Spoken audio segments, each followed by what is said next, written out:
144 साल बाद महाकुंभ का आगमन हुआ है। हम काफ़ी पहले से तैयारी कर रहे थे। हमने टेंट बुक किया जो संगम से नज़दीक हो और गाड़ी पार करने में आसानी हो। शाही स्नान का डेट हमने अवॉइड किया ताकि कम भीड़ हो, परंतु भगवान की अनुकंपा देखिए, जिस दिन स्नान किए वो एकादशी था। चलो अब सफ़र शुरू करते हैं। यात्रा की शुरुआत हुई चाय और होममेड पराठे और आलू भुजिया के साथ। असली सफ़र तो अभी बाकी था। हम रास्ते में चाय लेते हुए, हरियाली की लुफ्त उठाते हुए, हंसते गाते लंच करते हुए कानपुर के पास पहुँचे। तब तक दोपहर हो गया था और काफ़ी गर्मी भी लग रही थी। फरवरी की शुरुआत में सोचिए कितनी गर्मी थी। हमने रास्ते में वाटर बॉडीज़ को देखा और खुश होते रह गए कि हम जा रहे हैं गंगा की ओर। फाइनली हम पहुँचे प्रयागराज शाम को 5 बजे। अब असली कहानी शुरू होती है।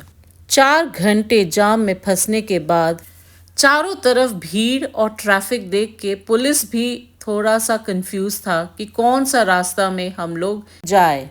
इसी बहाने हमने प्रयागराज का एक एक गली छान मारा और हर एक गली बंद था। शहर का मेन चौराहा में न जाने हम लोग कितना बार घूमे। आखिरकार हम पहुँचे एक पीछे गली से, जहाँ पे हमें प्रयागराज का दूर दूर से नज़ारा दिखने लगा, लेकिन पुलिस वहाँ पे भी ना छोड़े।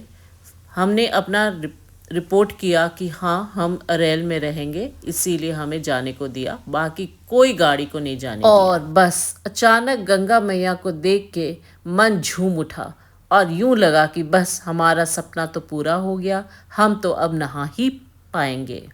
मगर हमें तो उस पार जाना था जहाँ पे हमारा टेंट सिटी था।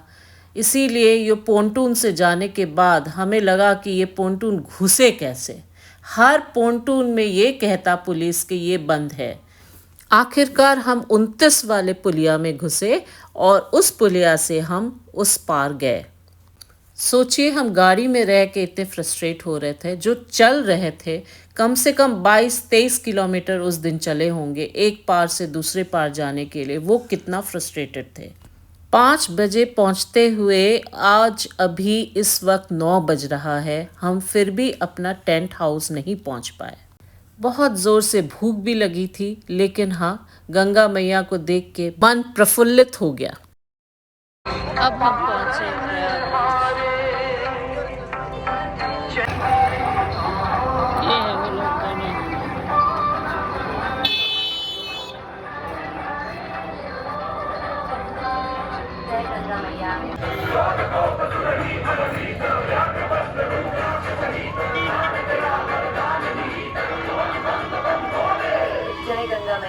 जय तीर्थराज प्रयाग।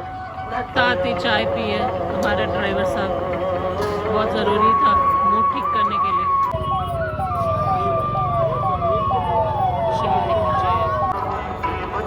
फाइनली हमारी गाड़ी पहुंच गई हमारे टेंट के पास।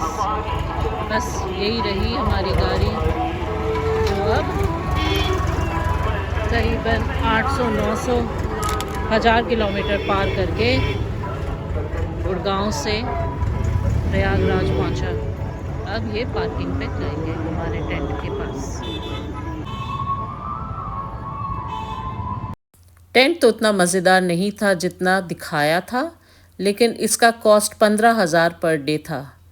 फिर भी हमें तो टेंट मिला, यही भगवान की आशीर्वाद है, और जो साफ़ सुथरा था, इसी से हम काम चला लिए रात भर। डिनर की बात तो बोलना ही भूल गए थे। बहुत ही बेस्वाद खाना था, लेकिन पैसा मांगने में बहुत आगे थे लोग। चलो लोग भी कमा ले, ये भी अच्छी बात है। ये रात का नज़ारा है, काफ़ी चमकदार है। रात में नाव नहीं चलता है, 7 बजे के बाद कोई भी नाव नहीं चलता है। अगले दिन सुबह सूर्योदय के पहले हम निकल चले अपने संगम घाट की तरफ, जहाँ शांति का अनुभव हुआ।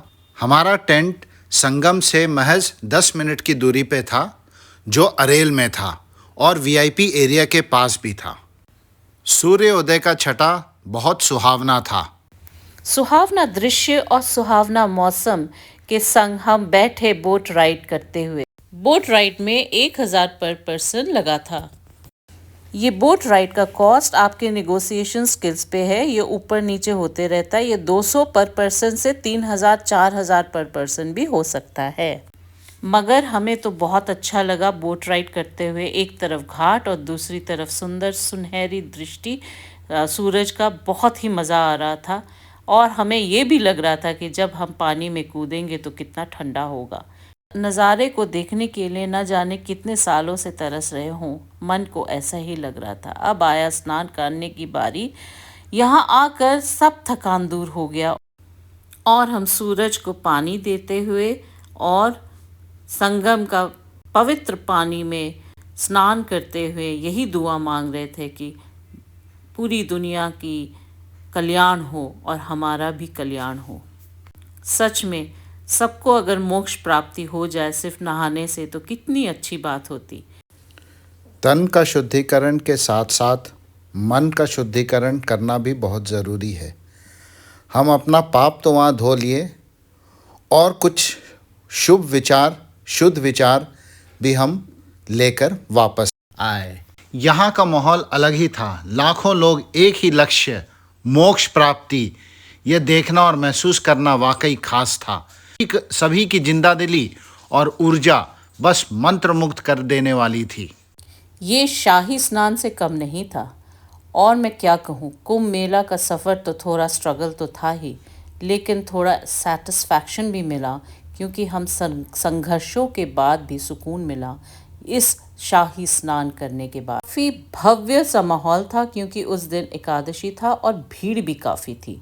इस एकादशी के उपलक्ष्य पे इतने लोग आए थे कि हम जब निकलने वाले थे इस घाट से तो हमें लगा कि हम कभी ना निकल पाएँ क्योंकि पुलिस ने हर एक आउटलेट को बंद कर दिया था। हम करीबन 5 घंटे, सुबह 7:30 जो घाट से निकले, 5 घंटे हम एक आउटलेट से दूसरे आउटलेट की ओर गए और हमारा गाड़ी वापस आ जाता था। और बीच में बाबा जी ने हमें बहुत आशीर्वाद भी दिया और ढेर सारे पैसे भी लिए। आखिरकार हम निकले प्रयागराज से और हम रास्ते में जो कि इस पार थे, हमें उस पार जाना था, इसीलिए फैज़ाबाद में हमने गंगा का फिर से दूसरी छोर की ओर निकल पड़े। क्या नज़ारा था। इस दिन हमने ये भी देखा कि जब दोपहर का 2 बज रहा था तो लोग एकादशी का पूजा भी कर रहे थे घाट में। देखिए क्या नज़ारा है। लोग दूर दूर तक जाते हैं अच्छे साइट्स देखने के लिए। ये तो ऐसे ही मुझे मिल गया बिना कोई खर्चा का, बस रास्ते में मिल गया और मैंने सोचा चलो मैं बाहर जाके थोड़ा अपना भी रील बना लूँ। लेकिन रील क्या बनाना, मैं तो हवा इतना था कि वापस मुझे जल्दी से अंदर गाड़ी में घुसना पड़ा। लेकिन हाँ, सही में मज़ा आ गया। रास्ता काफ़ी ही ऊबड़ खाबड़ था। देखिए हमारा गाड़ी कैसे चल रहा है, लेकिन हाँ हमारा ड्राइवर साहब मिस्टर सौरभ सुमन ने बहुत अच्छा चलाया। और फिर हम लखनऊ की ओर चल पड़े। और जब हम लखनऊ की ओर चले, हमें तो सुबह से खाना नहीं मिला था, इसीलिए हम दोपहर के 3 बजे करीबन हम लोग खाना खाए। कुंभ मेला का lessons: be prepared for jams, watch out your budget at the tents and food, and also importantly embrace your journey. समय और पानी खूब सारा लेके आइएगा क्योंकि ये ज़रूरी है कुंभ मेला में। Please like, share and subscribe. See you in the next blog. See you, bye.